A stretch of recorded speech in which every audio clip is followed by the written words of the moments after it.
They'll tell you the money system was created for order, but the truth, it was built for control. Every note in your wallet is a chain disguised as paper, because money wasn't invented to help people, it was engineered to own them. And the first step of that ownership was to make you believe you needed it. So they built a world where survival itself depends on a system they designed. A system older, darker, and more calculated than anything they teach you in school. This story begins long before banks, long before governments, long before nations. It begins with the first group of men who realized power didn't come from force, but from death. Death was the first invisible weapon. A weapon that needed no armies. A weapon that turned empires into clients, and citizens into compliant workers. They discovered that if you control the ledgers, you control the world. The earliest kings didn't rule by strength. They ruled by numbers carved into clay tablets. Those tablets were the ancestors of your bank statements. Different form, same purpose. Every record locked people into obligations they could never escape. And the elites realized something chilling. Debt makes better slaves than chains. Because slaves rebel, but debtors obey. Fast forward a few centuries and the system becomes sophisticated. Temples turn into priests turn into bookkeepers. The divine rules of finance appear, written not by gods, but by powerful men. Rules that say, the elite may lend, but the poor must repay. Rules that ensure one thing. The pyramid always points upward. The same structure you live under today. Just digital now. But the real twist comes later, when they found the perfect tool of control. A tool so powerful, it still governs your life. That tool was interest. A tax on existing. A fee on breathing. Wheat interest. The elites created infinite profit from nothing but ink. Money no longer represented reality. It became a story one they authored. And the story was simple. You owe us. Forever. Every currency since then has followed the same script. A script designed to funnel wealth from the bottom to the top. Not bichansa, by architecture. But to hide that architecture, they needed something even darker. They needed trust, the illusion that the system was fair. So they built institutions, banks, regulators, central authorities, all with the same purpose, to convince you they protect you. But the truth, they protect the system. Every financial crisis makes that obvious. The rich get rescued. You get replaced. Every bailout confirms the hierarchy. Your suffering is economic adjustment.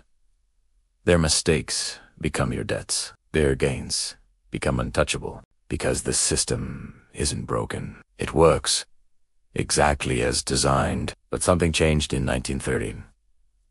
Something they still don't want you to understand. A private group of bankers created a new empire, the central bank. And for the first time in history, money had no anchor. It wasn't metal. It wasn't value. It was permission. Permission taken by elites. Your currency became their IOU, backed by nothing but trust. And the moment you trust it, they profit from it. This was the final stage of control. Then came the digital age, and with it, the perfect prison. Your money turned into numbers on a screen. Zeros owned by servers, not by you. You don't hold it. You access. Italiano. If they want to freeze your existence, they press a button. Digital finance made obedience mandatory, and silence profitable. But the darkest part, you never questioned it, because the system was designed to feel too complex to resist. Confusion became their camouflage. Now, corporations run your data. Governments track your spending. Banks monitor your habits and sell the patterns you don't notice. They map your fears. They chart your weaknesses. And with algorithms, they predict your financial behavior before you act. Your choices stop being choices. They become expected outcomes.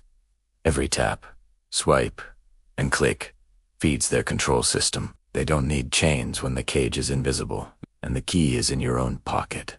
The truth becomes clearer when you follow the money. Tax systems are built to extract, not to uplift. Inflation is engineered quietly, a slow theft disguised as growth. Your savings lose value while there's multiply. You work harder. They print more. You sacrifice time. They press a button. This is not equality. This is a hierarchy. A hierarchy maintained by illusion. But illusion eventually cracks, especially when people suffer. Economic crashes don't happen randomly. They happen on schedule. Boom. Bust. Restructure.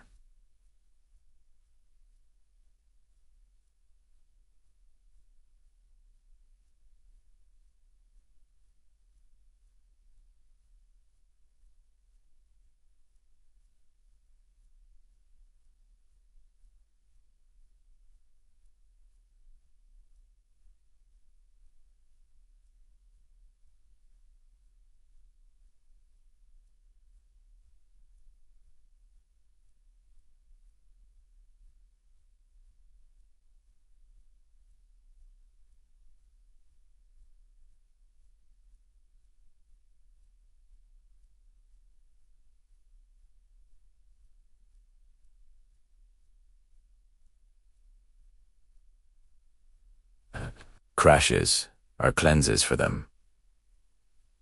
Punishments for you. And every time you struggle, they gain more leverage, more land, more assets, more control. All because the rules favor one class. Look at the pattern across nations.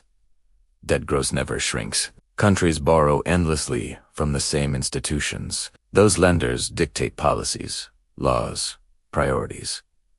And when a nation defaults, its sovereignty dissolves. Loans become shackles. Terms become chains. This is modern imperialism.